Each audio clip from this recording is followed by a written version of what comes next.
and welcome to the Jason Show. Another exciting episode talking about I think this is a future of accounting topic that we're talking about today with Ford Baker. Ford is the CEO of Once Accounting, and we're going to be talking about it's better to be effective than efficient. And Ford, first of all, hello. And Hello. Welcome to the podcast. It's good to have you with us. Yeah, that's fine. The phone doesn't ring the whole time, and then someone wants to know if I've got a car warranty, and I haven't owned a car. And they're always advising me of that. I haven't owned a car since 2015, so.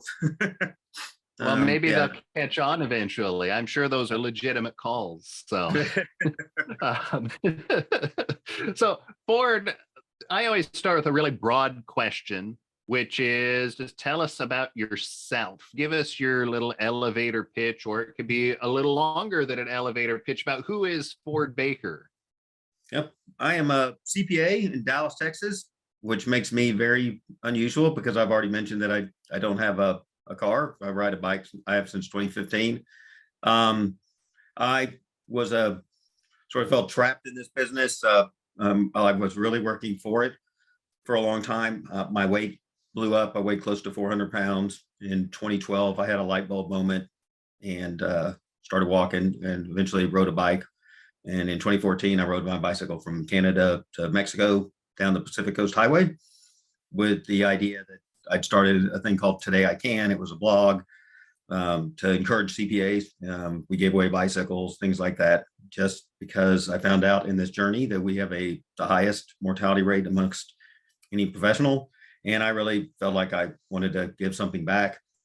So I started doing that, try to create some sort of following. It's just not my skill set. I'm an accountant. And so I ended up writing, had a great time. And as I got into San Diego, realized that, I wanted to do this again, but I wanted to do it because I enjoyed it. I didn't want to do it because, I wasn't going to be it wasn't going to be the encouraged thing I hoped it would be. Still want to encourage CPAs, but because I wanted to do it again, I started thinking about what I could do. And like a lot of people, what was I going to do to be more efficient? But that was never enough for me. I think I've always intrinsically understood effective was better than efficient. And so what was I going to do to be more effective where I could do something to address busy season? And, that's an interesting topic too. Well, I guess it ties into effectiveness versus efficiency, but the self-care issue, we'll come back to that because I see a lot of problems in this industry. The tax and accounting has lots of problems, I think. And sometimes I wonder if I'm being overly cynical about things, but, I observe my own physical and mental health, and then I observe other people. I know people. I'm getting sidetracked here, Ford, because we will come back to this, I think, later. But, I know people who have become so stressed out from literally 90 to 100-hour work weeks. I know a guy. Yeah, I know a guy who threw his hands up in the air in the middle of tax season, a 25-year veteran enrolled agent with 400 clients, and he just freaked out, and he handed people their stuff back. It was just like, I'm done.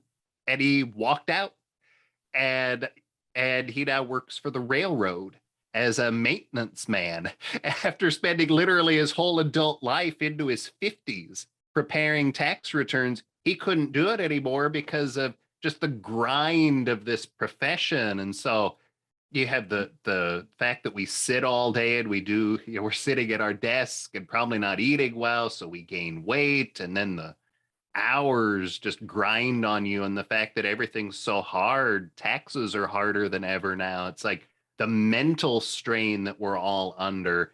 I said we would come back to that, but why don't we talk about that right now? Because I think that ties into this topic and your weight loss journey and the, bicycling and things like that, getting out and doing something other than preparing a freaking tax return. It's like, I think we all need to stop and maybe do that sometimes. Well, when I started my practice, I moved into the Arts District Everybody knows, like, he didn't drive a bicycle in his office. I'm now in North Dallas. I couldn't be in Farmers Branch. It's essentially Florida of Dallas. And so I very much fit in. It's the blue hair crowd. But the idea 20 years ago, 1999, when I hang my shingle, I literally rented a elevator shaft in an old grain silo. So a very tall office, but very small square footage. So you felt like you had a lot more space. But yeah, one of my very first clients was that I picked up on my own was because another CPA literally went postal, pretty famously here in Dallas 20 years ago, and shot his kids. And when he went and got a tattoo, went to a bar, and when he was arrested, it was right after April 15th. He was like, "You have no idea how much pressure we're under on doing tax returns." So yeah, I'm not saying it justifies his actions. He was obviously, there was other things in there, but the pile on, we all carry other luggage. And, when it all piles up, you end up with a short fuse. I fell asleep with my dad countless times. That's my superpower. I can fall asleep anywhere, anytime. And so you're working all day long, all night long. Sorry, go ahead. Well, oh no, I was just going to say, I also know preparers who have literally died at their desk. They're working on tax returns, and no joke, they just keel over from a heart attack at their desk. That's happened more than once in my own personal experience. I live in little old Iowa, and I know that that's happened several times where people they're working these insane hours, and they die at their desk working on a tax return.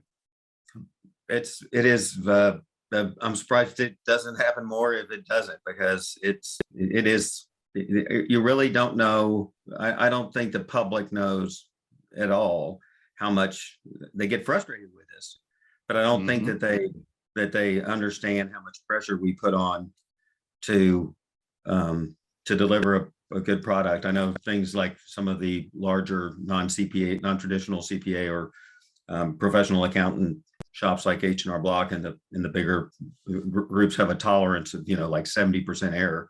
And we have as a professional, we all excelled in school. We sort of believe we should make 100. And so we don't want anybody to be unhappy, but we force them to be unhappy because for the greater good, we've got to get tax returns out the door. So we don't have time to follow up with why do you owe and all that. That time compression was one of the issues. It kind of pops up as busy season, tax season. And that was where I always fell behind. I felt like every time I made progress, I got further and further behind. I tell a funny story about my progression when I got the kids a trampoline, and my son, who's now you guys have spoken to a lot, he's now our marketing director, but we got him a trampoline and he was 5 or 6, and I went out there and I was bouncing on it, and he backed up and he looked under the trampoline, he looked at me, he looked under there, and he was like, "How old are you, Dad?" And I was like, "I'm 33, 34, whatever I was." And he looked under again, and he goes, "If you're 34, you'd hit the ground." That he already noticed that trend that every year I was getting bigger and bigger and bigger. And it got to the point that I weighed 400 pounds. So, I was taking a ton of medication. I think I'd be dead if I didn't do something. So what caused the light switch to go off in your head, I guess 10 years ago or whatever, where it's like, I need to do things in a different way? I had gotten a new prescription in the middle of busy season. So I probably lost glasses somewhere. I just got back from a trip and managed to hold on to my sunglasses forever, and they didn't make it back from the trip, and I'm just bummed. But I've probably lost my glasses or something, and I had to go get new glasses. We had started a cleanse right after tax season. Will and his mom, this was back in 2014, kind of staged a conversation, and I walked in the door and was like, "Oh, I'll do that." And so I spent a couple of weeks waiting on the package, and then you have to wait till Monday to start. It's kind of the gospel according to diet. And it was 21 days. So after about 25 days of eating right and then going through that cleanse towards the end of it, these brand new glasses didn't work. I was pretty frustrated. I felt like they should be under warranty. And I knew it was the glasses' fault because I could lift the glasses up and I could read without the glasses, which you'd think I'm an accountant. You would think I would realize that's probably a good thing because I haven't been able to do that before. And I went and had lost a little bit of weight, but as I was eating properly, my eye doctor said, "Looks like you've lost weight. Maybe your near vision's returned, which I laughed. I've been taking metformin for 15 years. I got this under control. Don't worry about it. And I turns out my near vision did return, and we just kind of walked through this exercise of looking at my eye and seeing things. And it ended with diabetes and people with diabetes needing to get a shot in their eye to keep from going blind. And I was about all I needed to hear. I can't watch one of those Saw movies and not go, the idea that I was going to have to get a shot in my eye for the rest of my life to keep from going blind, I just was like, I'll just do this cleanse forever, which was a terrible idea. So I ended up getting out and started walking the dog, and told myself what I could walk 4 miles in an hour, which was took a while to get there, that I would do something different. And on the day I walked 4 miles, Jim Calhoun, the basketball coach at Connecticut, if you're familiar, fell off his bicycle and either can't remember if he broke his hip. You think I'd know because it was a pretty big day, but for me, and someone on ESPN or a local radio outlet said he needed to find a new hobby, that he was too old to ride a bicycle. And I literally said to myself, when I'm 72, I want somebody to say that about me. I don't want to break my hip falling off the rascal at Walmart reaching for Cheetos. And so started to ride a bike a couple of weeks later and loved it. It's the most fun I've ever had. And so this all, I guess, led to Once Accounting. Tell us a little about Once Accounting and how that ties into all this that has happened thus far in your career. Well, I was sleeping at the office up to that point. I had a cot, I had a shower. My son's birthday is March 24th, and I spent more birthday. He celebrated more birthdays after April 15th than before, because I just, there's no way you can say that other than I didn't have time to go to a kid's birthday party. And I also didn't have time to drive back and forth to the house. So I literally slept at the office. I was one of those guys. I quickly understood how to work the internet and how to drive my business, make it larger. So we became the Baco Group in that process, from Baker and Company, because you couldn't tell my name anymore. And I just sort of wanted to reinvent myself and my practice and just take care of the clients I had. And I started focusing on a system that would do that. I was playing with an app that we had developed, and I just kept doing a little bit more with that app. And Once Accounting grew out of that. It grew out of that in San Diego. When I was finishing that ride, I said, I've got to do something that makes a difference, that would make me more. I'm always drawn. I think we're always drawn to say efficient, but efficient isn't good. If you're being efficient, it's something you don't have to do.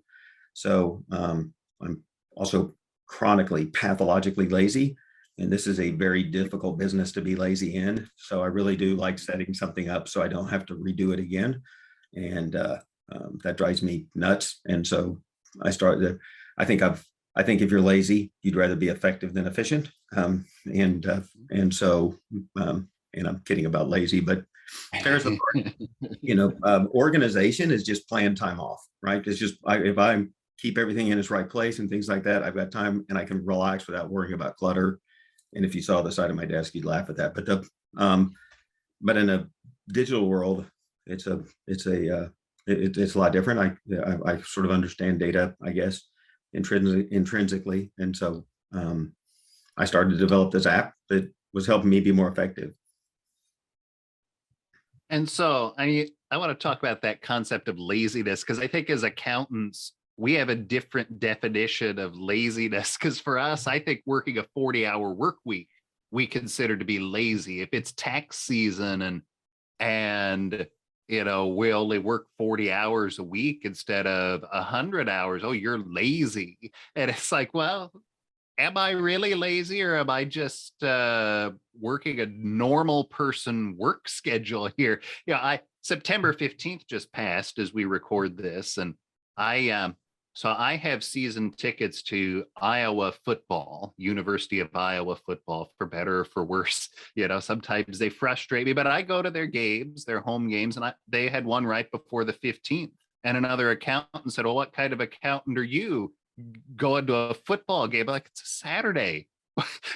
What I could be in the office for 12 hours working on an S corp tax return, or I could go do something else and find some other time to get that corporate return done. I guess where I'm going with this, Ford, is that the concept of are we lazy? I know it was kind of said as a joke, but I think that as accountants, we have this skewed sense of appropriate work schedules and work habits that the industry needs to maybe stop and think about just a little bit here. I I I don't know if it's as much that as it's just for 30 years in my case. I have listened to people like me on, it wasn't in a podcast in the first 30 years. It was, it was at a seminar and it was at a conference tell me that technology is going to make my life better. And I was always somebody that was very rapidly moving toward it. And, well, I was paperless, my servers in the cloud. I was doing all of that, but I didn't ever see us moving forward. I didn't see that technology really taking place. And to me, one of the things that does not resonate with our clients that we complain about is everybody has the same deadline, right? And so, oh, it's time compression. It's horrible. Everybody else in the world would die to know right now what they're going to be doing next March and April. And it seems like every other industry would be doing whatever they could to get ready for it now instead of the days 30 to 60 days. So it's 30 to 60 days. We had all year. It's the same clients. We're doing the same forms. That excuse that everybody has the same deadline. I think we found out during the pandemic when the 8 and 24 week period ended up based on when somebody got a deposit. I didn't know that date. How difficult managing different due dates is compared to one due date. What we've not been able to figure out is how to take advantage of the many, many, many advantages we have as an industry. And that's one of the things I set out to do. So what is it that Once Accounting does exactly? If I compared it to like the closest competition or whatever, or the closest what we're trying to replace is Once Accounting is an accounting workflow solution for professional accountants. And it is designed from the ground up to address the accounting needs of the accounting professional. And compared to what I believe is our big problem, Excel is a spreadsheet. And so my goal is to demonstrate how an effective replacement of Excel as a conduit for us to get data from our client to us. That in effect puts a user in between every correspondence, between every communication between accounting software, and we start to interject things that we don't need into the equation. I got to have an account number. What accounting standard says, I'm a huge account number person. It's my preference, but not enough to where I have to stop down and put it on my client's chart of accounts. Or I became very weary of forcing it on my clients that didn't want it. We holler at QuickBooks for wanting to put not requiring account numbers, but they're listening to their customers who don't want account numbers. Maybe we ought to take a cue from that. I was talking to a CTO and he was like, I can't believe QuickBooks still doesn't require, and I'm talking CTO of an accounting technology company, but I said, I can't believe QuickBooks still doesn't assign account numbers. Like, when will they ever learn? But, if they just did that, they'd have 95% of the market instead of 90% of the market. They're listening to their customers, and people don't want to use the products that have account numbers because it's burdensome. There is no accounting standard, and QuickBooks has an account number on every account. They just have it's a hidden account number that makes it so we can put all of our. We could do a whole podcast on account numbers. I've learned so much about that because I had to change my perspective on them. I felt like I had to understand how we got here, and I lived some of it. So maybe we'll get back together again and do a account numbers podcast. And from my standpoint, with us as professionals, the answer today is I'm used to them. When people say, why do you need account numbers? Because I had them last year. Customers don't want them, and they get in the way of any sort of solution because you call a number field number, but then we want to put letters and dashes and things like that in it. So it's actually text. Another interesting conversation in the tech world is how confusing our account numbers are.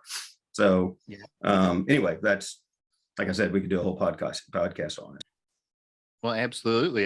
We'll put that on our list of things to talk about. So, effectiveness versus efficiency is our topic today. And I guess I've got a lot of things I could ask you about this, but let's just start with what do you mean when you talk about being effective versus being efficient?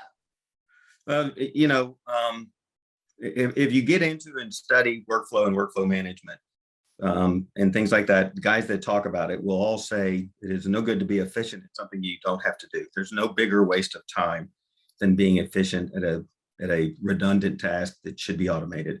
And so effective means that you're going to take an action that positively impacts the future. And being efficient is going to make it so I can do this job, get it out the door. But everything we do impacts, has an effect on the future. And so if we don't unpack, we aren't effective. The best we can hope out of tax season is that it'll be as bad as last year. That's all we can help. But we've essentially, by being efficient and not addressing the problems coming out of the pandemic, did not eliminate any problems in and of itself in the accounting world, because it's like a carry forward work paper, and it's an NOL for a business that's never going to get bigger.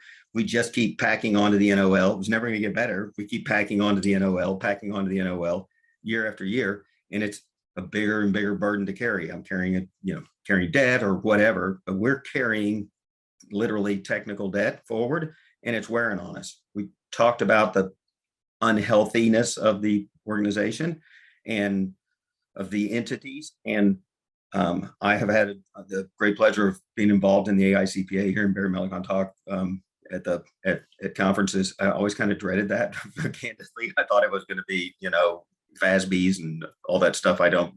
And he's fascinating, but he's got a view that the industry's healthy and everything's great because billings are up and profits are up, and I think it was BDO that had the most growth in the history of the Big Four, like 25% growth in revenues. And as they're announcing it, they were trending on LinkedIn as they were the leading CPA firm with declining numbers.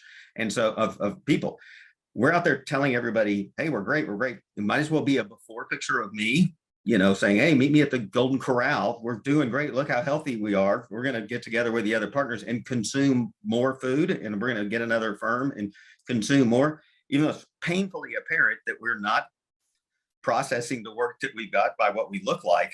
And look, we'll be great. I can just weigh 600 pounds if I want to. We'll just be a bigger firm. And the younger people are looking at that going, I have to do all this work. I couldn't do it before.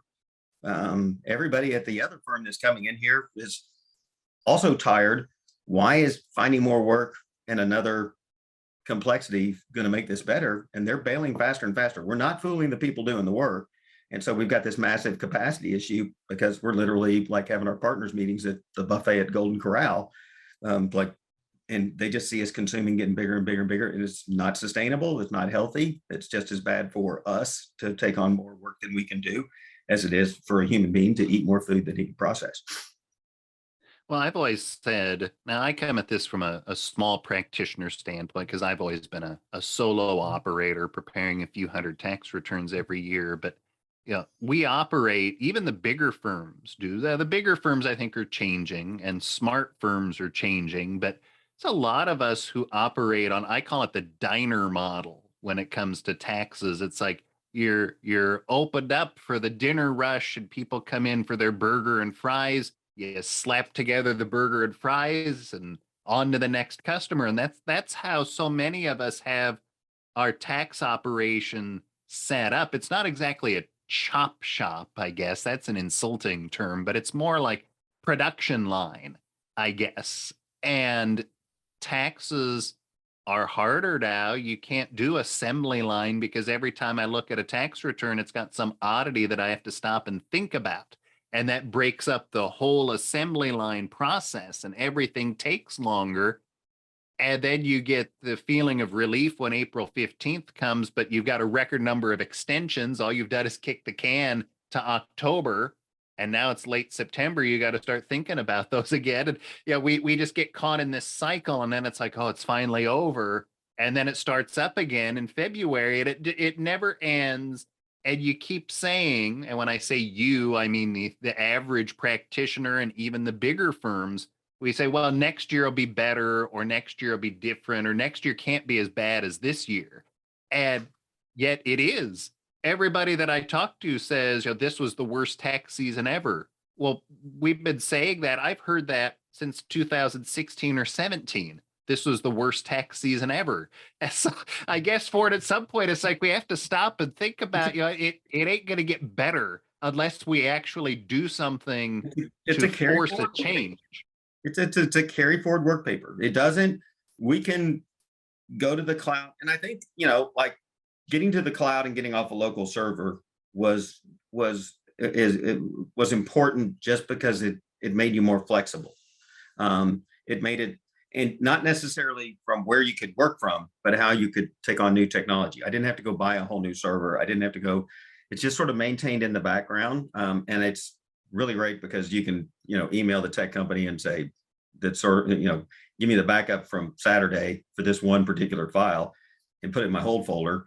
And we have a tech hold folder, and they just drop it in there. And I've never had a backup I could just type an instruction into, so it's a much more functional, because I can get exactly what I need restored in this environment. And we're seeing things like Right Networks has changed a lot of how they function in the crowd, but there's what SwissNet, which now creates sort of a suite for you, and a lot of what I built my platform around, that kind of the access to the actual files. But I think the craziest thing is I would look back and see, like, I've got a question from last March on that's in Ask My Accountant, and I was in the file last March working on the tax return when the question was asked, and I'm so backwards facing I didn't even know it was in there. So it's not that they didn't ask the question in a timely basis, it's we didn't answer it till the following September, because that's the first time that it ever mattered to us that they had a question, because we've been so focused on putting last year's numbers on last year's forms. I know one of the bullet points on the list of things that I think it was your son who came up with the things to talk about was quit looking in the rear view mirror. And I guess that you just said probably is what that means, is we're always looking at, here's what happened last year. I mean, if you're working on an extension in early September for an S Corp client, some of the things that you're looking at may have happened 21 months in the past. At a minimum, they happened 9 months in the past. And so all you're doing is scrambling to slap together a tax return and get it filed by that September due date. And there's it's all old stuff. It is. There's no way you can be proactive with last year's balances, especially if it's September 15th and last year was 9 months ago. But how much has changed this year with inflation and all that to where I can be an effective advisor for my clients? What's currently going on with the works? How's inflation impacted their business? How's supply chain impacted their business this year? We have no idea by putting last year's numbers. We're more focused on, can I get it to a cash basis? Can I figure out what happened to retained earnings? Can I address all of that? The accounting issues than we are any sort of advisory services, and they want the advisory services. So that's it's an interesting space to be in. They want more from us, but we want to do what we hate the most about our job more. I think the frustrating thing from a tax side is, but we're not willing to bend a little bit on any sort of new ideas. We're going to do what we did last year. That's the rear view mirror mentality.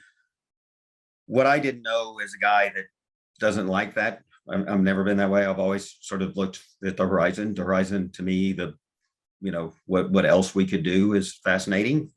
And my biggest mistake in looking at the rearview mirror was when I described the future and said, well, I don't know what it's going to look like.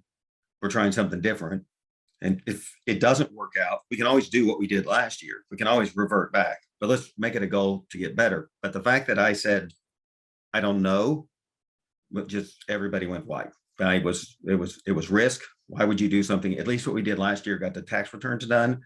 Why are you playing with this concept? To me, I always thought that's the boss I wanted to work for. The guy that was trying to do something different. But because I called it the accounting machine, I said, I think busy season, I wasn't sure why I was more effective because I was doing this, what I was doing. And then I was trying to see if I could scale it. I just saw results. I was almost 200%. I built on a flat fee. It's one of the first things I did.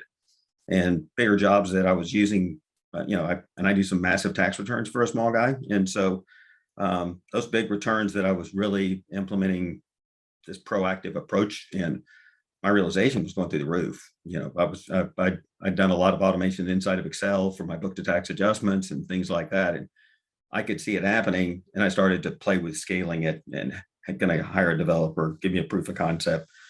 Again, always the accounting machine, and I just needed we needed a better brand than that, and something that I needed to understand what it was that was making me effective, so that I could translate that into communications that accountants would understand. And the good news is now I know what the future looks like, and we know what the road path looks like to get there. And I promise you, it wasn't what you were doing last year. It has nothing to do with anything that any workflow looks like today, because it's, as we can see, it's not sustainable. So I'm sure once accounting helps with this. I know one of the struggles that I've had and a lot of other practitioners have had with advisory services is, I think most people agree that advisory is a good thing, but I think there's two things. There's the same as last year attitude. It's just easier. It's not easier, but we think it's easier to just carry forward, and that's guaranteed. We know what to do with preparing tax returns, so we do that. The other thing is, I have found advisory requires you to really dig in more with helping the client proactively, which of course is good, but you're still buried under tax return stuff. And so it's hard to effectively deliver the advisory services when you're buried under that avalanche of just tax junk. I guess talk about that. And yeah, how does once accounting help with all, getting unburied so you can really deliver services? I think one of the fascinating things I've watched in this journey is watched our solution providers say, you need to do more advisory services. We don't know how to help you do that, other than you need to do more accounting services to get that done. And so go get more accounting, outsource to the other side of the planet to get that accounting done. It's still no different for us if we're doing the accounting or not doing the accounting, because as a tax practitioner, I don't have the chance to review everything detail wise. It's still difficult to manage a client's taxes, logging in and out of their file, pulling out the data. So it doesn't necessarily solve things, and we're not seeing anything get better. We've outsourced, we've used up the Philippines, India, all of those places. We better hope there's intelligent life out there, because we're about to run out of other side of the planet. And that's just to handle our economy's accounting. What's going to happen when, why is it that nobody else has this? Where's the breaking point? One is our tax code, but we're probably not going to solve that. So we better start figuring out something that's going to make us better. All right. So if someone wants to get started with your product, with Once Accounting, what's a good first step for a practitioner who's listening to this and I'll check that out, I might be interested in doing that? What should they do? Well, I think you first want to get an understanding of what it is that we're doing and what it is that we're doing differently, and why that works. And we can handle that part of it for them. This is probably the most effective way I've had at steering a question I've ever had. But the idea, the first thing they're going to need to do is understand the product and understand how it works for them. And we are an accounting solution first and foremost. I do not believe that accounting has a tax workflow issue. I do not believe it has an audit workflow issue, or a client advisory services issue. M&A, it's got a accounting workflow issue. Everybody starts with the same accounting. And the fact that we've broken everything up into these different silos, like we're building the dynamic audit solution at the AICPA, and where's the dynamic tax solution? Oh, we'll work on that next. In the meantime, I've retired. So we need to solve the accounting data first, and then we'll find that the industry will be a lot better off. And so to do that, you need a Lego. That's what I tell folks all the time. You've got to have a Lego that is this object that is universal, that fits together with the other items. And so with Legos, I got a granddaughter. She's as cute as a button. She will get her frozen Lego kit out and she will make her, what is it, Anna and Elsa, little house castle. It's got a slide and all that in it. And I can look at that and see that that slide didn't go with my grandson's Batcave deal that he's got, so but I can take that slide and I can put it on there. They give me instructions to make this incredibly intricate house for Ariel, or not Ariel, Anna. Sorry, my daughter is Little Mermaid and Belle, so I have a hard time catching up with this generation. But I can tell they don't work together. They can build exactly what's on the box, but they can take the pieces and make something of their own. And that's what's kind of crazy about Legos, is they've transcended. When I was 8 years old, over 50 years ago, I was playing with Legos, and those Legos are in the same box that my sons were in, and they're in the same box that my grandson and my granddaughter's in. And Legos have become, a boy-girl toy now. So it's, they're both playing with them. You can tell because the white's a little yellowy, it's a little dingy, but they all still fit together. And the science of how that works is amazing. But they exist in a universe that knows that they can do that. And so it makes it so that they adapt what is nothing more than blocks to tell these, crazy stories with these toys that you can build and play with. But I can't believe I almost forgot about this. The comparison between the accounting industry and the Lego movie. My kids are a little older now. I have a 14-year-old and an 11-year-old. But when that movie came out, the Lego movie, we watched that movie at least dozens of times. And in fact, they even sometimes still rewatch it. So I'm well familiar with the Lego movie. And I know before we started recording, you had a comparison between the accounting industry and the Lego movie, and especially one of the characters in that. So I'll just give us that comparison, because I think it's really an appropriate comparison. We're Lord business. This is the way it gets done. You build this item that's in this box, and that's all it's done. Legos exist in this universe that they can play well together, and they're seamless. They snap together. And if I was a startup company, if Lego was a startup company, and I was pitching this concept to you, I would try to find something besides the Lego to point to. And if we had done our business right, they would point to accounting, because accounting has every single accounting package is built on Legos that are journal entries that are recorded with a debit and a credit. And it doesn't matter if it's Microsoft Nav or any other product, that consistency has existed literally for over 500 years. 1494 is the first time that the word debit and credit shows up, and they're in balance. So that concept was predated literally over 500 years ago. And they all work together. Microsoft Nav, QuickBooks Online, they all record debits and credits. They all have a date, and they all have an account. We get super worked up that we have to have an account number. And a lot of us have an idea that we have to have an account number. And QuickBooks isn't real accounting software, because it doesn't build the Lego machine. It doesn't do things. It's taking other ideas. It's already that. I should have looked up, but what are they, master builders? It's already a master builder, but they're actually more of an accounting solution than anybody else, because they only will die on the things that are standardized, right? They are going to say, I got to have an account. No accounting. There is absolutely no accounting requirement. And we have a lot of principles, guidelines, and things like that in our acronyms that are rules and our standards. Our industry is built on standards. There is no standard besides it's what I had last year to have an account number. Now, it may be a best practice, but if 90% of my clients don't want account numbers and they use QuickBooks, and in part because of that, then why am I going to force CPAs, as much as I want account numbers? I like account numbers myself, but I had to come to the realization that my clients don't want it. In forcing CPAs to put the best practice of, it's the best practice to go do something to your client's file that they don't want, put account numbers in. If QuickBooks doesn't have it, there's no gap requirement.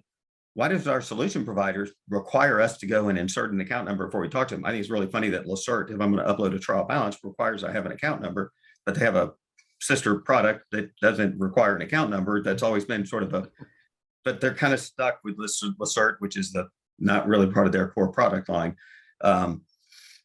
Different story, but anyway, it's an interesting thing because we have another advantage. So all of these things fit together. So I can gather them all. And if you think about them in Excel, I could copy and paste a journal entry, put them in the exact same columns from Xero, from Sage Business Cloud, from QuickBooks. I can put a debit credit. I can have an account. I can have a date. I can have a memo. I've got a lot of things that are in there. I can put them all in that same spreadsheet. So we can aggregate them together. But the other huge advantage is we all build the same thing, balance sheet and income statement. And so I can now pull the instructions for a balance sheet and income statement and take the accounting record, because I'm an accountant, and rebuild the balance sheet and the income statement. So the first thing we do is that we gather that and build a balance sheet and an income statement, but we build it in a completely agnostic way. So that we're providing the accounting data first and foremost into an accountant's workflow. And then we solve problems that accountants have universally. Rounding, every number, when you round to zero, adds up. The balance sheet always balances. If you've got a client with 25 different classes and 200 charts of a chart of accounts, and everything's all spread out, and I add up all of those different items, I'll get the same net income rounded that I would on the audit when I've got 4 or 5 line items add up. So we solve rounding at the accounting level with an accounting type solution. We are built to address the accounting industry, which means we need to see more than one file at a time. I don't want to log in and out.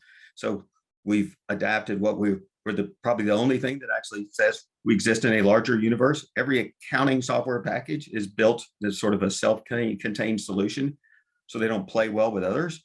So we kind of adapt our environment to allow an accounting file to do that. We consolidations. I want to be able to see. I want to plan with 2 entities together because they're both going to flow through to my client's tax return, but I have to file a return separately. So we need an easy way to look at both of them. So we've done some things on consolidation. We have a trailing 12 built into the product. We can scan across, we can look across all of our clients at the same time and find issues, look for keywords somewhere, like maybe, maybe at some point in our past, we wanted to see PPP in a memo. And then I've identified the amount of the PPP loan and the date that the PPP loan started. That's something we don't get out of a balance. That trial balance that we work off of is not a standard. We can't tell that much about it. It's never complete.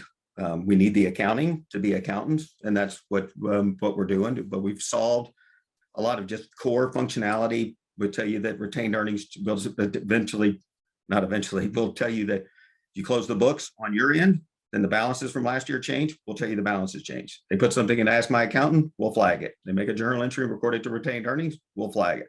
The things we're looking for to find out, we'll address, and we'll put it on a dashboard. We won't send you an email. We'll put it on a dashboard. You can click on that if it's in QuickBooks Online, open the transaction, reclassify it to the right thing, touch it once, solve it, and now you're working on next year's tax return because it happened yesterday. We update the data every night. So we'll bring in everything that happened.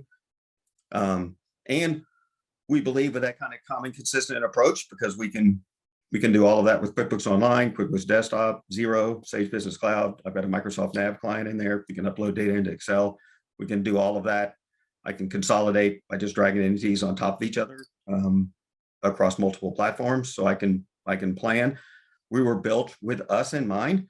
We are not QuickBooks Client. QuickBooks Client is our client. They're a partner in serving them. And so we need a solution that will focus on us first, and we'll focus on accounting, bring that data in, because we also believe if we get that kind of standardized approach, that we'll build better solutions as well. So we've actually, built the once accounting piece, and we also in that same time frame did once tax. So we'll convert your books from accrual to tax, following rules that the CPA sets up. So I want to reverse a prepaid account, and we'll automate those adjustments.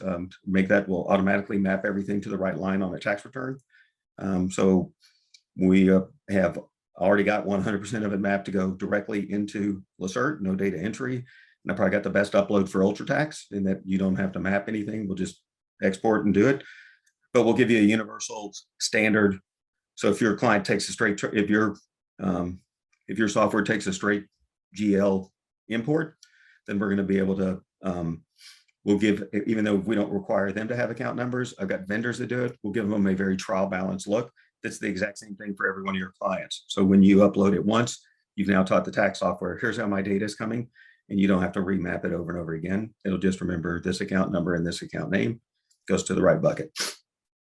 So this, I mean, I think the upshot for me is that this helps with the delivery of the advisory services. We're repeating something that I think we said a little while ago, but I think it's valuable. You know, all the experts say you got to get into advisory. Advisory is what to do. I'm a Thomson Reuters user, and there's an entire users group that you have to pay for, but it's all about offering advisory services. And I dabbled in that, joining that group. But the problem is all these different experts, they always just say offer advisory services, but there's very little on how do you actually do that. And it seems like your product helps cut through a lot of the problems that you have with actually delivery. It's easy to say, yeah, let's do advisory services. I think most people would agree with that, but actually doing it is hard. And you know, the experts that are out there, they're not wrong in saying that you should do advisory. The problem is they just say it as if it's just you flip a switch and, oh, we're going to do this now. And I guess it's not that easy. And your product helps with that. Yeah, we're in a business where we have become accustomed to working with a trial balance, which is essentially the cliff notes and we're getting the cliff notes the night before the exam, and we're getting a D from our clients. And we wonder why we're getting a D. And I'll tell you, it's because they're grading on a curve. This is not what they wanted. They want advisory services. And that idea of how are we going to do it when 85% of our time is spent putting last year's numbers on last year's forms, and go look at Thomson Reuters, add them up. There's 85% of their tech stack is designed to help us put last year's numbers on last year's forms. So when they said do more advisory services, they said, oh, we'll save money on, we'll be efficient with the acronym and offer more accounting services. So if you have access to the accounting, it'll make the tax return go faster. We're still not worried about the actual problem of putting the numbers on the forms or the client wanting to get the data. We're just making it so I can do the tax return faster, and still not going to solve for people that do their own books. And so we really needed an accounting solution. It's been interesting to be on this journey because, you know, from pushback from some of those guys, when you ask what vertical will this serve the best, you know, my answer was public accounting. That's the accounting firms and have, EAs, prepares, people that use the same as yours, but which vertical inside. Well, you guys have broken up all those verticals and you're doing that. I want you to be able to do that. We're just getting accounting data. You can't solve accounting, but we can use it. So that's been some interesting conversations we've had, that just trying to take the blinders off the industry and be able to talk about, hey, the trial balance will never, ever, ever be an effective solution because it is literally the cliff note. It's a picture of the Legos kind of half built. We don't even know what the box looked like that it was supposed to build. We just get this Lego that's partially done, and it's got like a block, a regular one, it's like ABC blocks in the middle of it. Our clients are using things to kind of fill in. Oh, my grandson spilt the Legos all over. I can't find them. So I had to use some other items to build it out. And it's hodgepodge, and I've got Excel, I've got this. Hey, let's get the data in the same format. And we are 100%, we're built for accountants. We have a patent on our workflow, and I do not want this to go into a silo that makes any particular people better other than public accounting. So, and we're very, very focused on, I'm not going to come up with every idea. I came up with a good one, but people have got ideas that, like, this is how I could handle rent. This is how I love the argument that somebody's told me is we'll never be able to automate the new revenue recognition rules. And I can guarantee you QuickBooks will. And so why not let it be us? And somebody's got a good idea. If we just gathered this, do an app, talk to us. We speak accounting is what we talk about. Our software talks accounting, debits and credits to other accounting packages. And so where we can post information back. I can open up a file, but we can create a dialogue that's now I can do something, maybe make a little extra money on it, but help my industry get better as well, solve a problem in a common way so that we all get better. To me, that's the most important thing that one can do is leave the industry in as good a shape as it was when I got here. We didn't have computers when I showed up at my first real accounting job. Started off at Deloitte, but ended up with a large local firm. Had more typewriters than computers. And so I've watched this whole, it was my job to put in computer, put in IT. I feel like I kind of broke it because I did kind of create the idea that the clients could do the accounting and give us a balance at the end of the year, and we could do it. And it's been a nightmare. And so what we're doing isn't anything other than what we did before, which is we're just getting access to the accounting because we are accounting professionals. And when you do that, by the way, because I solved rounding for all the tax work I do. Because I solved consolidations first, I can do consolidated returns. It's easy to unconsolidate. I can also do consolidated reporting, and I can consolidate Microsoft Nav data better than Microsoft Nav because I understand my audience and my files all know, like Legos, that they exist in a bigger universe that can work together with each other to build a Lego city. It's not just a self-contained database. And so we have expanded what we're doing beyond the restrictions of that accounting file. And so we're able to do things that a lot of people think is impossible, and it's just because we did it with transactions instead of balances. And it looks forward like your website is pretty simple, onceaccounting.com, correct? Touch it once. One of my favorite quotes on the internet that inspired a lot of what we've done is touch it once is one of the fundamental principles of productivity and time management. But in the world of tax preparation, it's hard to do. And that's from Intuit. And so you're like, wow, they just said, good luck, folks. We don't know how to solve this. But I love Intuit. I don't know if you could tell, I've had a love-hate relationship with them for a long time. They are actively listening to their clients. We are not their clients. If I want to look toward us as solution providers, who's our solution providers? Because I don't think they've come up with if I can do this with a team of 3 people and can map everything to returns and handle that part and round and solve problems in an accounting matter, I think that we have, I think we as an industry have shut out people that think like me because everybody would rather do what we did last year. And I think we have to look a lot at that. We need a lot more, not just diversity in color of skins or gender, but thought processes so that we, in a couple of years, I think once will be, static. Somebody's going to have some good ideas and we're going to need to continuously drive to stay ahead. We've got a congressionally mandated monopoly on financial reporting, and it should run through our platform, not through us. We should be able to deliver it. And that's what we want to do is just kind of restore some order to public accounting. It's been great to work with the AICPA, get to say some challenging statements about the health of our industry in that room. And there's plenty of people that agree with us that they may not be as healthy. There's probably more. But at the same time, there is more. At the same time, we've got to use accounting technology. I think the exciting thing is we're a very young company. We have a functioning product. I'm not talking about anything that is speculative as to what we can do. Everything that I described on this call is doable, and we're doing it. And it's the top. Looks very much like we'll onboard our firm in the top 10, but it's not been what I thought it would be. I'd be trying to sell the idea to smaller and get bigger and bigger and bigger as I went. We have inbound sales calls from national firms, and we're in every one of those are active in our workflow. So it's just getting the tax guys to say, okay, they're all very much.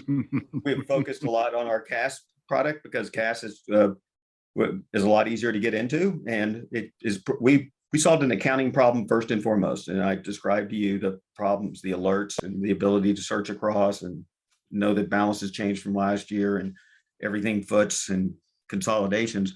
Those are strong, and they're consolidated on accrual and tax basis because we made it simple. So it's the same process, and it's a transaction based, so it's easy to update. It's easy to automate. It's been a pleasure building it. We were surprised how quickly we got. We were surprised how much more productive we feel like accounting will be on this side of what I call the balance barrier. Once we get past that, you'll see where the shackles have been and where we've been stuck in a balance-based workflow.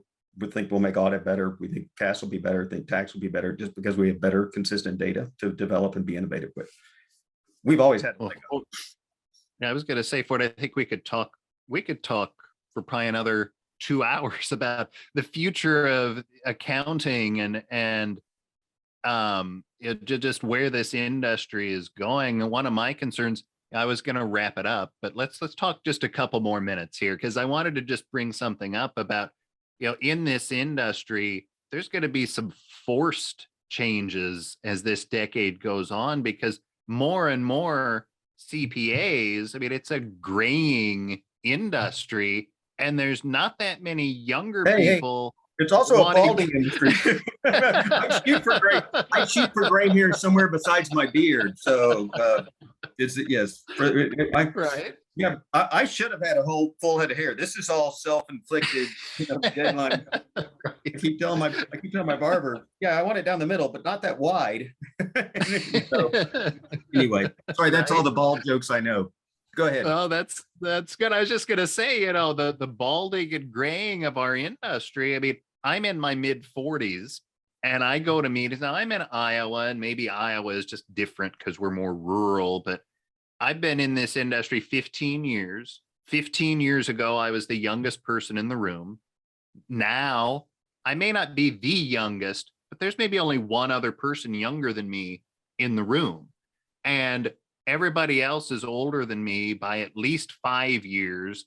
In some cases, it's literally 30 years. I've seen people who are 80 years old shuffling in walkers to meetings of tax pros and accountants. And it's like, what's going to happen as the years go on, and these people either are the ones who literally keel over at their desk working on tax returns, or they just decide to retire. There's not a lot of young people coming up through the ranks who want to do what we've done in this industry through the decades. There's going to have to be forced change, because otherwise what's going to happen with the industry?